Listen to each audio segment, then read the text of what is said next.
हाँ जी, नमस्कार, स्वागत और अभिनंदन आप सभी का। आशा उम्मीद है आप सब मस्त हैं और अपनी तैयारी में व्यस्त हैं। आइए शुरू करते हैं आज का हमारा सेशन। जैसा आप सबको विदित है कि प्रतिदिन इस सेशन के अंदर हम राजस्थान जीके के उन क्वेश्चनों को शामिल करते हैं जो कि अभी आपके हाल ही जो एग्ज़ाम हुए हैं 25 के अंदर उनमें जो पूछे गए हैं उन्हीं क्वेश्चनों को, क्योंकि आपके जो आगामी एग्ज़ाम होने वाले हैं उन सभी एग्ज़ामों के लिए ये सेशन बड़ा इम्पोर्टेंट और बड़ा खास रहने वाला है। आइए शुरू करते हैं। ये रहा आज के हमारे सेशन का पहला क्वेश्चन। पूछा जा रहा है आपसे, मेवाड़ की जो पारंपरिक टोपी है को क्या कहा जाता है। टोपी सिर ढकने का एक वस्त्र होता है, तो मेवाड़ की जो पारंपरिक टोपी है उसको क्या कहते हैं। ऑप्शन नंबर ए है कांचली, बी है कुल्हा, सी है टोपी, डी है साफा या पगड़ी। तो आप कहेंगे सर, मेवाड़ की जो पारंपरिक टोपी है यानी सिर ढकने का जो वस्त्र है उसे आप कहते हैं साफा या फिर पगड़ी। पगड़ी आप सब जानते हैं कि हमारे राजस्थान में मान, सम्मान और प्रतिष्ठा का सूचक है। एक बार तो ये भी पूछ लिया गया है एग्जामिनर द्वारा कि हमारे राजस्थान के अंदर निम्न में से प्रतिष्ठा, मान, सम्मान का सूचक है। याद रखिएगा पगड़ी। पगड़ी जिसे आप अलग अलग क्षेत्र विशेष में अलग अलग नामों से जानते हैं, जैसे कहीं पर आप पाग कह देते हैं, कहीं पर आप साफा कह देते हैं, कहीं पर आप पोत्या कह देते हैं, और आदिवासी क्षेत्रों के अंदर आप इसे फेंटा भी कह देते हैं। बाकी ये एक याद रखिएगा, सिर ढकने का क्या होता है, वस्त्र। आभूषण और वेशभूषा जब आप पढ़ते हैं तब प्रमुख रूप से आप पढ़ते हैं। ये जो पगड़ी है, याद रखिएगा, इस पगड़ी को सजाने के भी बहुत सारे आभूषण होते हैं। यहाँ से भी क्वेश्चन आता है, जैसे पगड़ी सजाने के आभूषण है, सिरपेच है, तूरा है, आपके कलंगी है। ये याद रखिएगा, ये आपके क्या है, जैसे मोड़ वगैरह, ये सारे के सारे याद रखिएगा पगड़ी सजाने के क्या होते हैं, याद रखिएगा वेरी वेरी इंपॉर्टेंट आभूषण। इसमें भी दो प्रकार के और विशेष महत्व की चर्चा करेंगे। एक तो आपको पूछा जाता है कि विवाह के अवसर पर निम्न में से कौन सा साफा पहना जाता है, तो आप कहेंगे सर मोटड़ा। एक आपको पूछा जाता है कि निम्न में से दशहरे के अवसर पर कौन सी पगड़ी पहनी जाती है, तो आप कहेंगे सर मदिल। तो पगड़ी से संबंधित इस प्रकार से भी क्वेश्चन आते हैं। जैसे एक क्वेश्चन आता है आपके एग्जाम में कि अटपटी जो पगड़ी है, अटपटी पगड़ी जो कि आपके ईरानी शैली में है, निम्न में से कौन सी रियासत से संबंधित है, तो याद रखिएगा मेवाड़ से संबंधित है। मेवाड़ याद रखिएगा, ठीक है। चलिए, तो यहां पर जो पूछा गया इसका राइट आंसर है D is a correct answer. आगे अगला क्वेश्चन क्या कह रहा है, देखिए। अगला क्वेश्चन है आपके सामने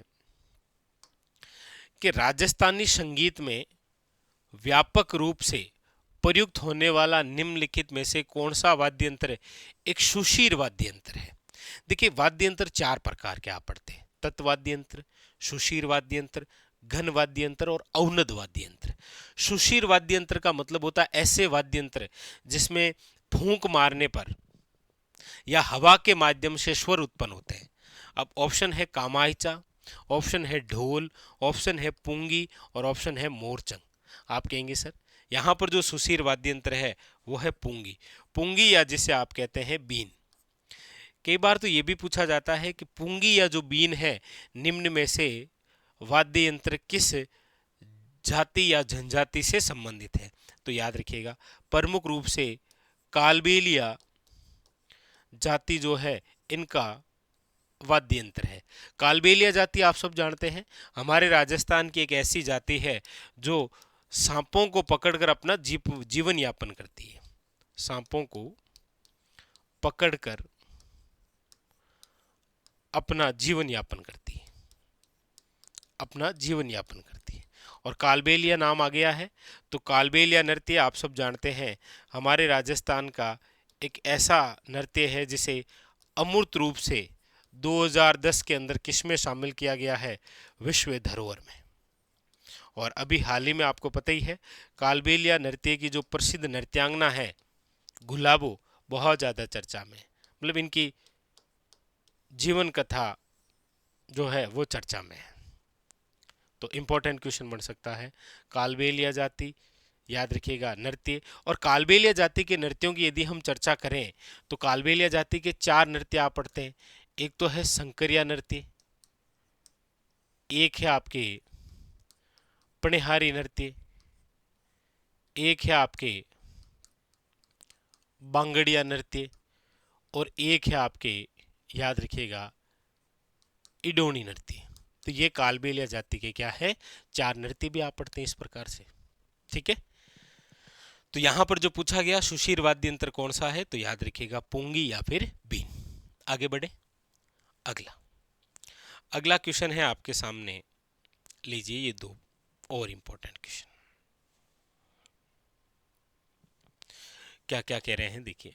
पूछा जा रहा है कि राजस्थान के निम्नलिखित लोक देवता में से किसकी पूजा मुसलमान जो है वो रामसा पीर के रूप में करते हैं।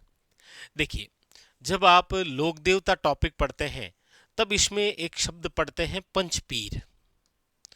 कौन सा शब्द पढ़ते हैं, पंचपीर। पंचपीर का मतलब होता है ऐसे लोक देवता जिनकी पूजा हिंदुओं के साथ में, याद रखिएगा, मुसलमान भी करते हैं, उसे आप क्या कहते हैं, पंचपीर। और हमारे राजस्थान में ऐसे 5 पीर हैं।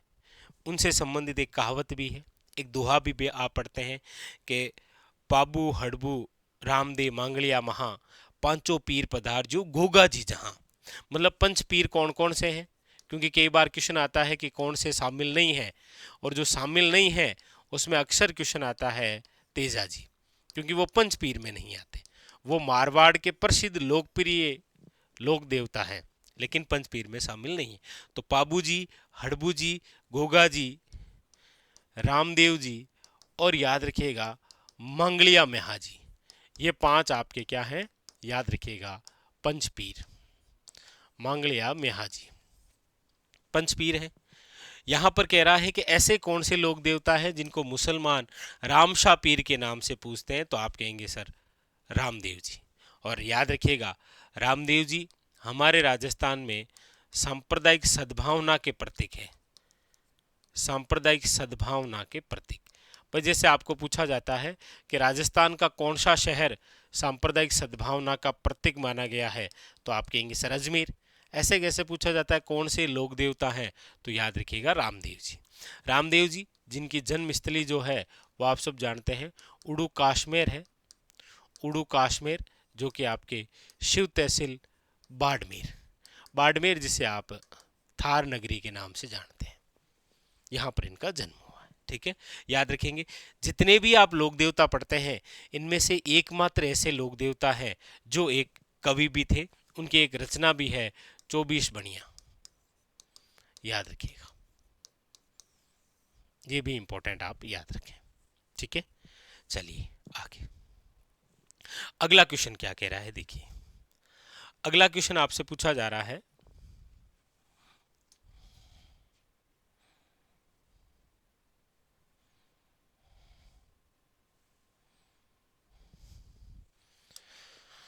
कि राजस्थान के निम्नलिखित में से किस क्षेत्र में कजली तीज जो त्योहार है या महोत्सव विशेष रूप से भव्यता के साथ मनाया जाता है।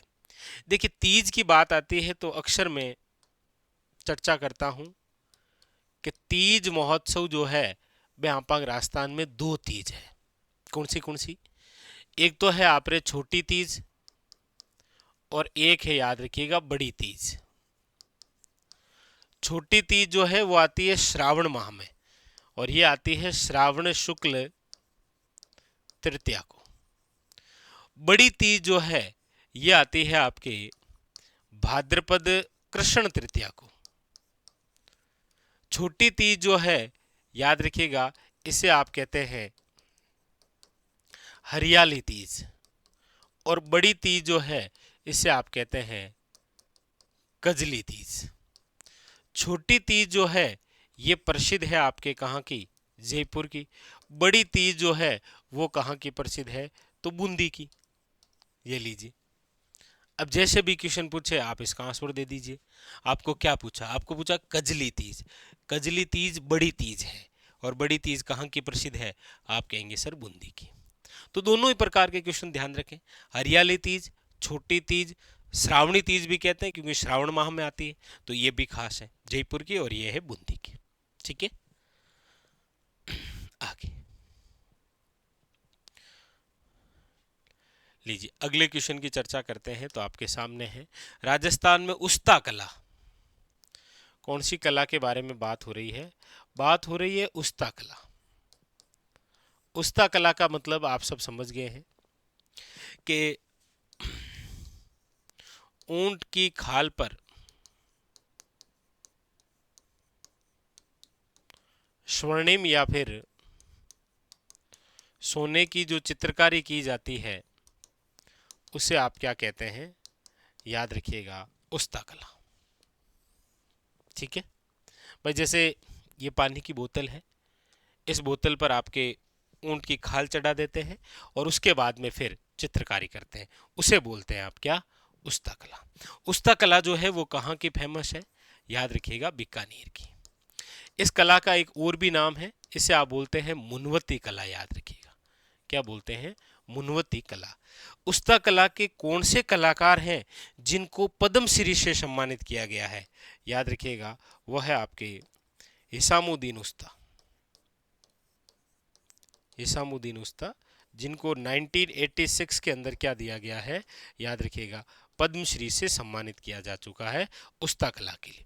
उस्ता कला के जो कलाकार हैं वो उस्ताद कहलाते हैं और इस परिवार को बीकानेर में संरक्षण देने का कार्य जिस महाराजा द्वारा किया गया है वह है, याद रखिएगा, अनूप सिंह। किसके द्वारा है? अनूप सिंह द्वारा।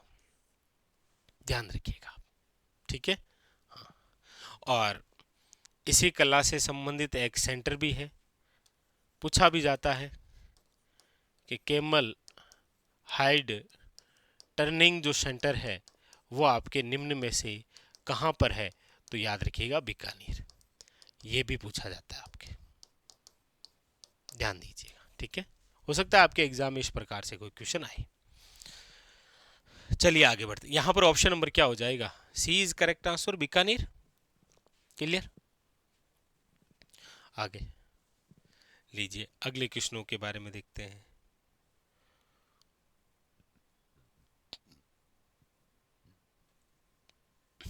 अच्छा ये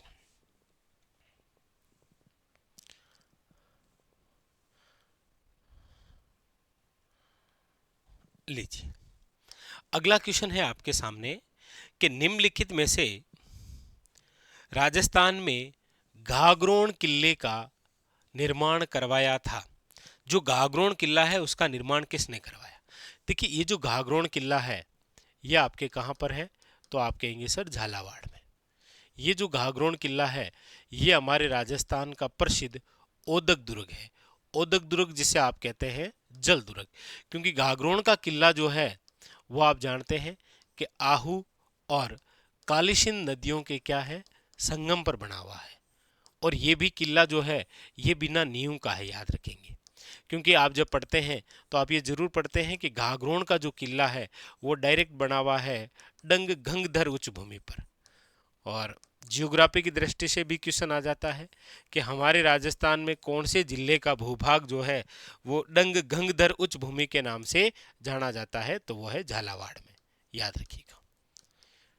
इस घाघरोण किले के अन्य नाम भी आप पढ़ते हैं, जैसे इसे डोडगढ़ कहते हैं, डोड परमारों द्वारा निर्मित है। इसे आप धुल्लरगढ़ भी कहते हैं और एक नाम और भी आप पढ़ते हैं, इसे आप जालिम कोट भी कहते हैं, क्योंकि इसका जो परकोटा है वो आपके जालिम सिंह द्वारा बनाया गया। लेकिन यहाँ पूछा है कि इसका निर्माण किसने करवाया है? तो ऑप्शन नंबर जो है वो है बी इज करेक्ट आंसर। याद रखिएगा बीजल देव। ठीक है, अगली बात, अगला क्वेश्चन क्या कह रहा है? अगला क्वेश्चन है आपके सामने वो ये रहा कि राजस्थान के करौली क्षेत्र में केला देवी के भक्तों द्वारा गाए जाने वाले भक्ति गीतों को क्या कहते हैं? आप कहेंगे सर केला देवी। याद रखिएगा कहाँ पर है? करौली। और इनका जो मेला है वो कहलाता है लक्खी मेला। और लक्खी मेले का मुख्य आकर्षण यदि आप पूछेंगे तो आप कहेंगे सर वही है जो केला देवी के भक्तों द्वारा वो है लांगूरिया, याद रखिएगा। तो लांगूरिया आकर्षण है लक्खी मेला, किसका लक्खी मेला? केला देवी। कहां पर है? करौली के अंदर। तो ऑप्शन नंबर जो है वो क्या हो जाएगा? याद रखिएगा, B is the correct answer. ठीक है, अगला अगला क्वेश्चन जो है वो क्या कह रहा है, देखिए अगला ये रहा आपके सामने, लीजिए।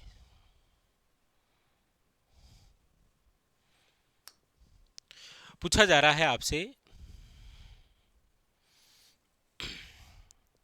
देखिए कि वालर नृत्य जो है वो राजस्थान के शिरोई क्षेत्र की निम्नलिखित में से किस जनजाति का एक प्रसिद्ध नृत्य है? देखिए यहां पर जिस नृत्य की बात हो रही है वो है वालर, और वालर नृत्य आप सब जानते हैं बहुत खास है। इसकी बहुत सारी बातें एग्जामिनर पूछता है, कई बार तो ऐसे भी पूछ लेता है कि निम्न में से कौन सा कथन जो है वो वालर नृत्य के बारे में सही नहीं है। तो देखिए सबसे पहले वालर नृत्य क्षेत्र पूछे तो सिरोही, क्योंकि वालर नृत्य सिरोही में जिस जनजाति द्वारा किया जाता है वो है ग्रासिया, क्योंकि ग्रासिया जनजाति का घूमर है, ये याद रखिएगा, ग्रासिया जनजाति। वालर नृत्य जो है ये एक ऐसा नृत्य है जो महिला और पुरुष दोनों मिलकर करते हैं, याद रखिएगा। पहली बात तो एक तो बात ये हो गई कि सिरोही क्षेत्र का है, दूसरा ग्रासिया जनजाति का है, तीसरी बात महिला व पुरुष मिलकर करते हैं, चौथी बात ये बिना वाद्य यंत्र का है, याद रखिएगा। ऐसा नृत्य जो बिना वाद्य यंत्र का होता है, ये इसकी चौथी खास बात। पांचवी बात याद रखिएगा, सबसे धीमी गति से किया जाने वाला नृत्य है। भाई जैसे हम पढ़ते हैं कि हमारे राजस्थान में सबसे तेज गति से जो नृत्य करते हैं वो तो है आपके कच्छी घोड़ी नृत्य, लेकिन सबसे धीमी गति से जो नृत्य किया जाता है वो है आपके कौन सा? वालर नृत्य, जिसे गरासियों की क्या बोलते हैं? घूमर। तो यहां पर जो ऑप्शन नंबर है वो क्या है? सी इज करेक्ट। अच्छा, पुरुषों द्वारा याद रखिएगा हाथ में कपड़ा, रुमाल या फिर छाता लेकर नृत्य किया जाता है। तो ये वालर नृत्य की खास खास बातें हैं, 4-5 जरूर ध्यान रखें। ठीक है, आगे अगला है, निम्नलिखित में से कौन सा दौसा, लालसोट, सवाई माधोपुर क्षेत्रों की लोक नाट्य शैली है? बताइए कौन सी जो है वो इन क्षेत्रों की लोक नाट्य शैली रही है? लालसोट, दौसा और सवाई माधोपुर क्षेत्रों की बात हो रही है। ऑप्शन में देखेंगे तो जयपुरी ख्याल है, कुचामणी ख्याल है, हेला ख्याल है और तूरा कलंगी ख्याल है। आप कहेंगे सर जयपुरी ख्याल जयपुर की है, कुचामणी ख्याल कुचामण की है, तूरा कलंगी ख्याल चित्तौड़गढ़ में नींबा हेड़ा घोसुंडा इन क्षेत्रों की है। बचा ऑप्शन एक ही है, वो है हेला ख्याल। हेला ख्याल के जो प्रवर्तक हैं वो है, याद रखिएगा, हेला शायर। हेला का मतलब होता है लंबी आवाज देना, लंबी आवाज। ठीक है, याद रखिए, ये लंबी आवाज दे देकर शायरी क्या करते थे, इनकी पत्नी बहुत परेशान रहा करती थी, लेकिन देखिए इनके नाम से वहां के क्षेत्र के ख्याल प्रसिद्ध है, हेला ख्याल, हेला शायर की। ऑप्शन नंबर क्या है? याद रखिएगा, सी इज ए करेक्ट आंसर। अगला अगला है आपके सामने, लीजिए। पूछा जा रहा है निम्नलिखित में से कौन सा लोकनाट्य जो है वो आपके महाराजा प्रताप सिंह के शासनकाल के दौरान जयपुर में उत्पन्न हुआ था? रम्मत। आप कहेंगे सर रम्मत की आप बात करते हैं तो रम्मत तो पश्चिमी राजस्थान की है, जैसलमेर में शुरुआत हुई, वर्तमान में प्रसिद्ध बीकानेर की है। फिर है तमाशा। आप कहेंगे सर ये राजधानी है। तमाशा जो है याद रखिएगा कहाँ का लोकनाट्य है? जयपुर का लोकनाट्य, जिसकी शुरुआत किसके समय हुई है? याद रखिएगा प्रताप सिंह के शासनकाल में। बहुत अच्छा और इम्पोर्टेंट सा क्वेश्चन। एक तो जयपुर का तमाशा है और एक जयपुर के अंदर आप पढ़ते हैं जयपुरी ख्याल। ठीक है, आगे अगला है आपके कि निम्नलिखित में से कौन सी प्रसिद्ध हवेली जो है वो जैसलमेर में स्थित है? देखिए जैसलमेर की जब बात होती है तो 3 प्रकार के बहुत ही खास हवेली, एक तो आपके पटवों की हवेली आप पढ़ते हैं, एक आप नतमल की हवेली आप पढ़ते हैं, और एक आप पढ़ते हैं सालिम सिंह की हवेली। याद रखिएगा जैसलमेर में 3 प्रसिद्ध हवेलियां आप पढ़ते हैं। पट्टुओं की जो हवेली है ये याद रखिएगा विश्व प्रसिद्ध है नक्काशी और पत्थरों की जाली और कटाई के लिए। ये 5 मंजिला है, याद रखिएगा। इसका जो निर्माण है वो सेठ घुमानचंद बाफना ने करवाया है। कौन है? सेठ घुमानचंद बाफना। नतमल की जो हवेली है इसके जो कारीगर हैं वो है, याद रखिएगा, लालू वे हाथी। और कहते भी हैं कि नतमल की हवेली वे हवेली है जिसके कारीगरों के हाथ जो है वो ताजमहल के समान काट दिए गए थे। तो ये नतमल की हवेली, इसमें किसी भी शिल्प या कला का दोहराव नहीं है, शिल्प का दोहराव नहीं है, मतलब एक प्रकार की डिजाइन वापस नहीं है। और सालिम सिंह की हवेली को आप नौखंडी हवेली कहते हैं क्योंकि ये 9 खंड में थी, हालांकि वर्तमान के अंदर ये 7 खंड की ही है, 2 खंड ऊपर से उतार लिए गए। तो यहाँ पूछा गया जैसलमेर में स्थित है, तो आप कहेंगे सर पट्टुओं की हवेली, याद रखिएगा। ऑप्शन नंबर क्या है? सी इज करेक्ट आंसर। ठीक है, चलिए, तो ये था आज का हमारा सेशन जहाँ पर हमने इन सभी महत्वपूर्ण क्वेश्चनों के बारे में चर्चा की। ये वही क्वेश्चन है जो अभी आपके एग्जाम में आए हुए हैं। ठीक है, तो आपके एग्जाम के लिए बहुत खास होंगे, बहुत महत्वपूर्ण होंगे। चलिए फिलहाल आज के लिए इतना ही, मिलते हैं अगले सेशन में। तब तक के लिए मस्त रहिए, तैयारी में व्यस्त रहिए और लगातार अपनी पढ़ाई को इसी प्रकार से जारी रखिए। मिलते हैं, धन्यवाद आप सबका।